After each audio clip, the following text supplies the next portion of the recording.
എങ്ങനെ? വിനയേട്ടൻ സുധയെ കുറിച്ച് എപ്പോഴും പറയാറുണ്ട്. നീയാണ് ചേട്ടന്റെ ബോസ് എന്ന് എനിക്ക് ഊഹിക്കാനേ കഴിഞ്ഞില്ല. വിനയ നിന്റെ ചേട്ടനോ? What a pleasant surprise. ഇരിക്കും, ചേട്ടൻ പുറത്തു പോയിരിക്കാൻ ഇപ്പൊ വരും. കല്യാണത്തിന് കോളേജിൽ നിന്ന് മുങ്ങിയ പാർട്ടിയല്ലേ, അതും കല്യാണം കഴിഞ്ഞ ഉടനെ ഗംഭീര പാർട്ടി തരാമെന്നും പറഞ്ഞു. എന്നിട്ട് കാണുന്നത് ഇപ്പോഴാ. അല്ലേലും നീ വാക്ക് പാലിക്കാത്ത കൂട്ടത്തിലായിരുന്നല്ലോ. ഷൈനി, നീ എന്തിനാ കരയുന്നത്? പറയൂ മോളെ, എന്തായിരുന്നല്ലോ എന്നോട് പറയാ. കല്യാണം കഴിഞ്ഞന്ന് രാത്രി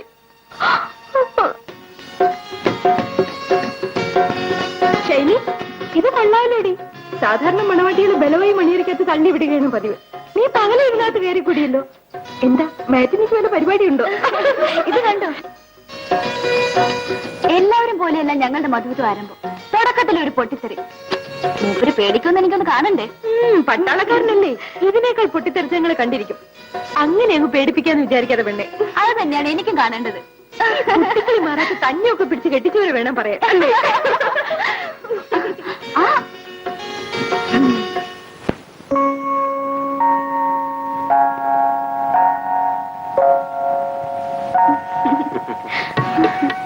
ഒരു ചെറിയ പടക്കം പൊട്ടിയാലേ എനിക്ക് പേടിയാകും. ബോംബ് പൊട്ടുമ്പോ ചേട്ടന് പേടി തോന്നാറില്ലേ? ഒരു പട്ടാളക്കാരൻ അങ്ങനെ പേടിച്ചാ പറ്റൂ? അതൊക്കെ അങ്ങനെ കിടക്കും.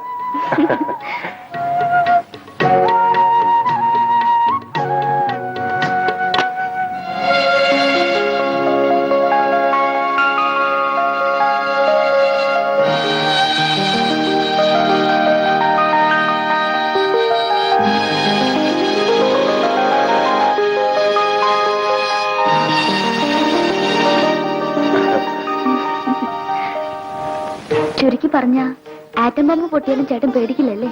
ആ, എന്ന് തന്നെ വെച്ചോ. അല്ല, ഇങ്ങനെ സംസാരിച്ചിരുന്ന മതിയോ?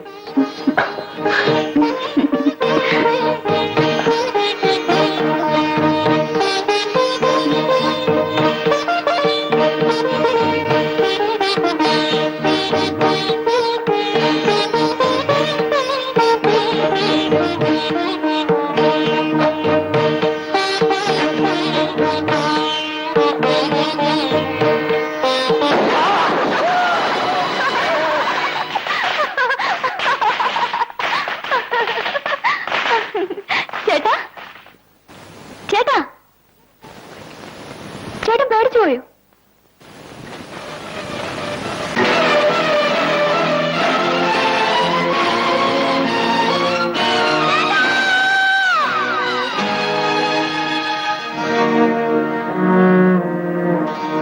സ്വന്തം കൈകൊണ്ട് ഞാൻ എന്റെ താലി പൊട്ടിച്ചു. നിയമത്തിന്റെ മുൻപിൽ അല്ലെങ്കിലും മനസാക്ഷിയുടെ മുൻപിൽ ഞാനൊരു കൊലപാതകയാണ് സുധൻ. അതിന് നീ തന്നെ സ്വയം വിധിച്ച ശിക്ഷയായിരിക്കും ഈ തനിച്ചുള്ള ജീവിതം. പക്ഷെ നിന്റെ കൂടെ ഒരു നിരപരാധി കൂടി ശിക്ഷ അനുഭവിക്കുന്നുണ്ടെന്ന് നീ മനസ്സിലാക്കുന്നില്ല. ഞാൻ വിനയനെ കുറിച്ചാണ് പറഞ്ഞത്. നിനക്ക് വേണ്ടിയാണ് വിനയൻ ജീവിതം പാഴാക്കുന്നത്. ഒരു സഹോദരൻ എന്ന ബന്ധത്തിനും കടപ്പാടിനും വേണ്ടി വിനയൻ നിന്നോട് കാട്ടുന്ന സ്നേഹത്തിനും വാത്സല്യത്തിനും പ്രതിഫലമായിട്ടെങ്കിലും നീ ജീവിക്കണം. നിനക്കൊരു ജീവിതം ഉണ്ടായാലേ വിനയനൊരു ജീവിതം കിട്ടൂ.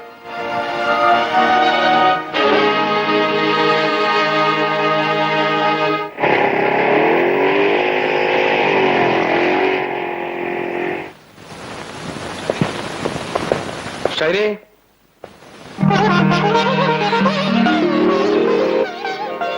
ഷൈനി, നിന്നെ ഇതുപോലെ വീണ്ടും കാണാൻ എത്ര കൊതിച്ചിട്ടുണ്ട്. എത്രയോ പ്രാവശ്യം നിന്നോട് പറഞ്ഞു, അന്നൊന്നും നീ കേട്ടില്ല. ഇന്ന് മുതൽ ചേട്ടൻ പറയുന്നതെല്ലാം ഞാൻ അനുസരിക്കും. എല്ലാം എല്ലാം. വീണ്ടും ഒരു വിവാഹം ചേട്ടൻ പറഞ്ഞാൽ അതിനുപോലും ഞാൻ ഒരുക്കാണ്. ഇത്ര പെട്ടെന്ന് നിനക്ക് ഇങ്ങനെ ഒരു മാറ്റം ഉണ്ടായത്? അതിനു മുൻപ് ചേട്ടൻ എനിക്കൊരു വാക്ക് തരണം. ഞാൻ പറയുന്ന ആളെ ചേട്ടൻ കല്യാണം കഴിക്കണം. ആളെ കണ്ടിട്ട് ഇഷ്ടപ്പെട്ടെങ്കിൽ മതി. ഞാൻ നോക്ക്.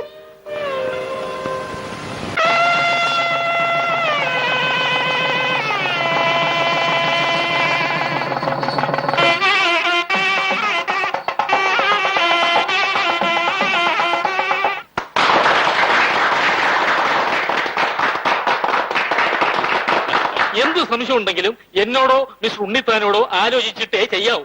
ഈ കമ്പനി മാനേജിംഗ് ഡയറക്ടർ എന്ന് പറയുന്നത് not A child's play.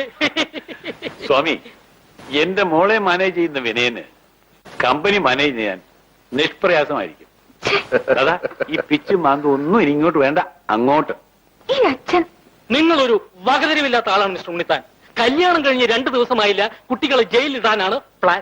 Honeymoon, തേൻനിലവ്, പത്തുവിതു എന്നീ ചടങ്ങുകളൊക്കെ കഴിഞ്ഞിട്ട് പോരെ? ഇപ്പൊ പറഞ്ഞ 3-1 സ്വാമി. അല്ലട മണ്ട, വിദേശത്ത് പോയി ആഘോഷിച്ചാൽ ഹണിമൂൺ, ഊട്ടി കൊടൈക്കനാൽ തുടങ്ങി തമിഴ്നാട്ടിലെ സ്ഥലങ്ങളിൽ പോയി ആഘോഷിച്ചാൽ തേൻനിലവ്, നമ്മുടെ നാട്ടിലായാൽ മധുവിതു. അതെ മോളെ, ഇപ്പൊ സ്വാമി പറഞ്ഞതിൽ ഏതാ മോക്ക് വേണ്ടത്? തേന്നിലത് തന്നെ ആയിക്കോട്ടെ. Your quotation, you wrote to us that you are ready to supply slaughtered angels. Please note that yes sir. we require not slaughtered angels, but slaughtered angels. വടക്കേ ഇന്ത്യക്കാരുടെ ഒരു ഇംഗ്ലീഷേ സാഹിബ് ഇത് വായിച്ചാൽ തൂങ്ങിച്ചാവും. Excuse me sir. ആ, ഞാനൊരു ലെറ്റർ ഡിക്റ്റേറ്റ് ചെയ്യായിരുന്നു. ഒരു വടക്കേ ഇന്ത്യക്കാരൻ കോട്ടയിട്ട മാലാഖമാരെ നമുക്ക് സപ്ലൈ ചെയ്യാത്തത്. ഈ കത്തൊന്ന് വായിച്ചു നോക്ക്. എണീക്കൂ. എന്തിന്? എണീക്കാനല്ലേ പറഞ്ഞത്? ആ, ഓഫീസ് ടൈം കഴിഞ്ഞിട്ടില്ല. ഇന്ന് നേരത്തെ റെഡി ആയിരിക്കണമെന്ന് ഞാൻ പറഞ്ഞതല്ലേ? അതെന്തിനാണെന്നല്ലേ ചോദിച്ചത്. നിങ്ങൾക്കൊരു അനിയത്തിയുള്ള കാര്യം ഓർമ്മയുണ്ടോ? കല്യാണം പോലും കഴിക്കാതെ കണ്ണിൽ എണ്ണ ഒഴിച്ച് സൂക്ഷിച്ച ഒരു അനിയത്തി. അവള് പെണ്ണ് കാണാൻ ഇന്നൊരു കൂട്ടർ വരുമെന്ന കാര്യം മറന്നുപോയോ? നേരാണ് സുധേ, ജോലി തിരക്കിനിടയിൽ ഞാൻ ആ കാര്യം മറന്നു. ഏതായാലും എന്റെ അനിയത്തി ഭാഗ്യവതിയാണ്. ഞാൻ മറന്നാലും അവളെ മറക്കാത്തൊരു ചേട്ടത്തെ മോൾക്കുണ്ടല്ലോ. ഷൈനി മോളുടെ എല്ലാ വിവരങ്ങളും പറഞ്ഞിട്ടുണ്ട്. മോള് പോയി ഷൈനിയെ വിളിച്ചോണ്ട് വാ, ചെറുക്കനൊന്ന് കാണട്ടെ. ഈ വീട് ഷൈനിയുടെ പേരിലാണ്. ഇത് കൂടാതെ 40 ഏക്കർ റബ്ബർ തോട്ടവും. ഷൈനി കുഞ്ഞായിരിക്കുമ്പോ തന്നെ ഇവരുടെ അച്ഛൻ അവളുടെ പേരിൽ ബാങ്ക് അക്കൗണ്ട് തുടങ്ങിയിരുന്നു. അതും ഇപ്പൊ വലിയ തുകയായിട്ടുണ്ട്. ഓഹോ, പെണ്ണിനെ ഇഷ്ടപ്പെട്ടാൽ മറ്റൊന്നും പ്രശ്നമല്ലെന്ന് മുഖത്ത് നോക്കി പറയുന്നവർ പോലും ഈ വക കാര്യങ്ങളൊക്കെ രഹസ്യമായി തിരക്കാറുണ്ട്. അപ്പൊ ഇതൊക്കെ തുറന്നു പറയുന്നതിൽ എന്താ തെറ്റ്? അല്ലേ അമ്മേ? ഗോപി ബാങ്കിൽ ജോലി ചെയ്യുന്നു നമ്പീശനമ്മാവും പറഞ്ഞു. നമ്മുടെ സ്റ്റാറ്റസ് അനുസരിച്ച് കാറിലോ ബൈക്കിലോ ഓഫീസിൽ പോകാൻ ഏതോ സൗകര്യം എന്ന് വെച്ചാൽ പറഞ്ഞോളൂ, ഉടനെ ശരിയാക്കാം. അതൊക്കെ നിങ്ങളുടെ ഇഷ്ടം. ആട്ടെ, കുട്ടിയെ വിളിക്കൂ. കണ്ടോ കണ്ടോ, ഉള്ള ആരും തുറന്നു പറഞ്ഞതിന്റെ ഗുണം കണ്ടോ? എക്സ്ക്യൂസ് മീ, പെണ്ണിനെ കാണുന്നതിന് മുമ്പ് ഒരു വിവരം അറിഞ്ഞാൽ കൊള്ളാമെന്നുണ്ട്. ചോദിച്ചോളൂ. നിങ്ങളുടെ വിവാഹം കഴിഞ്ഞിട്ട് എത്ര കാലമായി? 1 കൊല്ലം ആവാറായി. ഷൈനി നിങ്ങൾ ഒരുമിച്ചാണ് താമസം? അല്ല, ഷൈനി മുത്തശ്ശിയുടെ താമസിക്കുന്നു, ഞാൻ എന്റെ വീട്ടിലും. എന്താ ചോദിക്കാൻ? നിങ്ങളെല്ലാം തുറന്നു പറയുന്ന കൂട്ടത്തിലല്ലേ, അതുകൊണ്ട് ചോദിച്ചെന്നേ ഉള്ളൂ. വിരോധം തോന്നരുത്. കൂടെ താമസിച്ച് ഷൈനിയും നിങ്ങളെ പോലെ സംസാരിക്കാൻ പഠിച്ചിരിക്കുമോ എന്ന് ഭയന്നുപോയി. ഇപ്പൊ സമാധാനമായി. ഓ, ചുരുക്കത്തിൽ എന്നെപ്പോലെ വായാടിയാണോ എന്ന്. അക്കാര്യത്തിൽ ഗോപി പേടിക്കണ്ട, ഷൈനി ഒരു പാവമാണ്.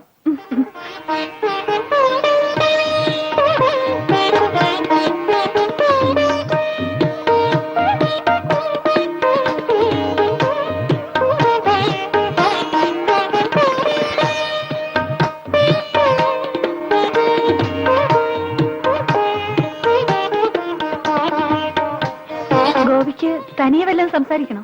വേണമെന്നില്ല. ഷൈനി പാവമാണെന്ന് ചേച്ചിയല്ലേ പറഞ്ഞത്. എല്ലാം തുറന്നു പറയുന്ന ചേച്ചിയുടെ വാക്ക് ഞാൻ വിശ്വസിക്കുന്നു. ഇതിനൊക്കെ ചില പതിവ് ചടങ്ങുകളില്ലേ. ഞങ്ങൾ നാട്ടിൽ ചെന്നിട്ട് വിവരത്തിന് കത്തയക്കാം. ആകട്ടെ. കഴിഞ്ഞ കൊല്ലത്തെ പോലെ തൊഴിലാളികളെ ചതിക്കാനാണ് ഇത്തവണയും മാനേജ്മെന്റിന്റെ നീക്കം. കഴിഞ്ഞ വർഷം ബോണസ് മൊത്തമായി കിട്ടിയില്ല, നേര് തന്നെ. പക്ഷെ പുതിയ മിഷൻ വന്നോടെ പ്രൊഡക്ഷൻ കൂടി, ആ ഇനത്തിൽ ഇൻസെന്റീവ് കൂടിയില്ലേ.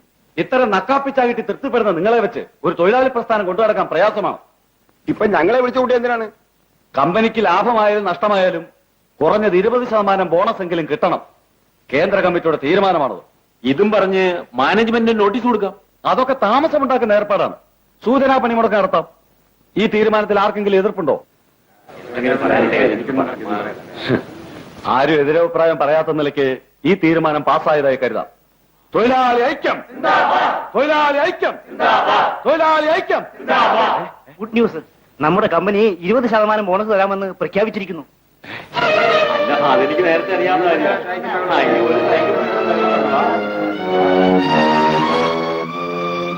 തന്തയില്ലാത്ത കഴിവേറി എങ്ങനെയെങ്കിലും ഒരു പണിമുടക്കുണ്ടാക്കാമെന്ന് വെച്ചാൽ ഈയൊരു നീക്കം നേതാവ് തീരെ പ്രതീക്ഷിച്ചതല്ല. സൂചനാ പണിമുടക്കിനുള്ള ഒരുക്കത്തിനിടയിലല്ലേ ഞാൻ ആ ബോംബ് പൊട്ടിച്ചത്. സമയം എത്ര കൃത്യമായി വിനയൻ എങ്ങനെ അറിഞ്ഞു? ശത്രുപക്ഷത്തിന്റെ നീക്കങ്ങൾ മനസ്സിലാക്കാത്ത സൈന്യാധിപൻ തോറ്റത് തന്നെ. നേതാവിന്റെ അടുത്തൊരു ശിഷ്യൻ നമ്മുടെ ആളല്ലേ. അത് ശരി.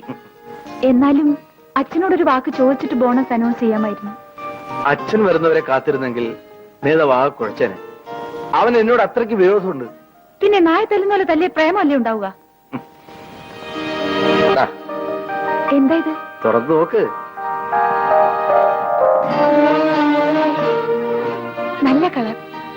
എനിക്കിഷ്ടായി. എന്റെ അമ്മയ്ക്ക് ഏറ്റവും ഇഷ്ടമുള്ള നിറമായിരുന്നു മഞ്ഞ. കുട്ടിക്കാലത്ത് എന്റെ ഓർമ്മകൾ മുഴുവൻ ഈ മഞ്ഞ നിറത്തോട് കലർന്നതാണ്. മുറ്റം മുഴുവൻ ജമന്തിപ്പൂക്കൾ, വേലിക്കരികിൽ പൂത്ത കാണിക്കുന്ന മഞ്ഞ സാരി ഉടുത്ത എന്റെ അമ്മ. എന്റെ എല്ലാ പിറന്നാളിനും അമ്മ എന്നെ കാവൽ തൊഴാൻ കൊണ്ടുപോകുമായിരുന്നു. സോറി വിനയൻ, നാളെ വിനയന്റെ പിറന്നാളാണെന്ന കാര്യം മറന്നു. സാരമില്ല, നാളെ നീ ഇതൊടുത്ത് നമുക്ക് ഒരുമിച്ച് കാവൽ പോണം. ഇതറിഞ്ഞിരുന്നെങ്കിൽ അച്ഛൻ ടൂർ ക്യാൻസൽ ചെയ്തേ. എന്റെ അമ്മേ, ഇത്ര പ്രതിഭക്തിയുള്ള ഒരു മകള്. എനിക്കെല്ലാം എന്റെ അച്ഛനാണ്. അത് കഴിഞ്ഞേ ഉള്ളൂ ബാക്കിയുള്ളവരൊക്കെ. ഈ ഞാൻ പോലും. അതെ വിനയൻ, ഒരു ജീവിതം മുഴുവൻ എനിക്ക് വേണ്ടി ബലികഴിച്ച മനുഷ്യനാണ്. My friend, philosopher and guide.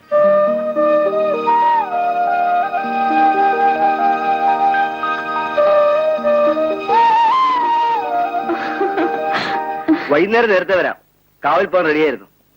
പോകുന്ന വഴി നമുക്ക് ഷൈനിയും കൂട്ടാം. ശരി. വിനയൻ,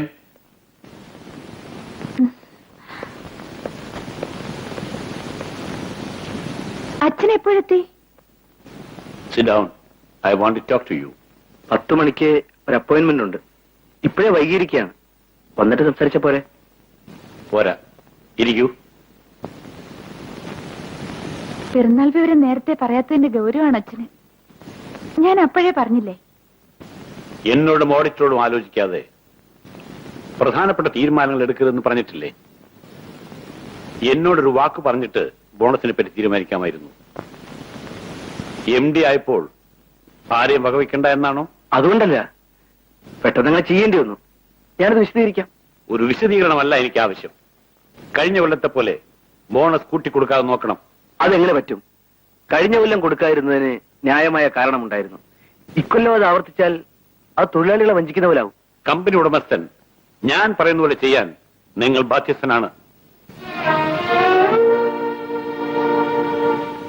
മനസാക്ഷിക്കെതിരായി ഞാനൊന്നും ചെയ്യില്ല. തൊഴിലാളികൾക്ക് ഞാൻ വാക്ക് കൊടുത്തുപോയി. കൊടുത്ത വാക്ക് ഞാൻ മാറ്റില്ല.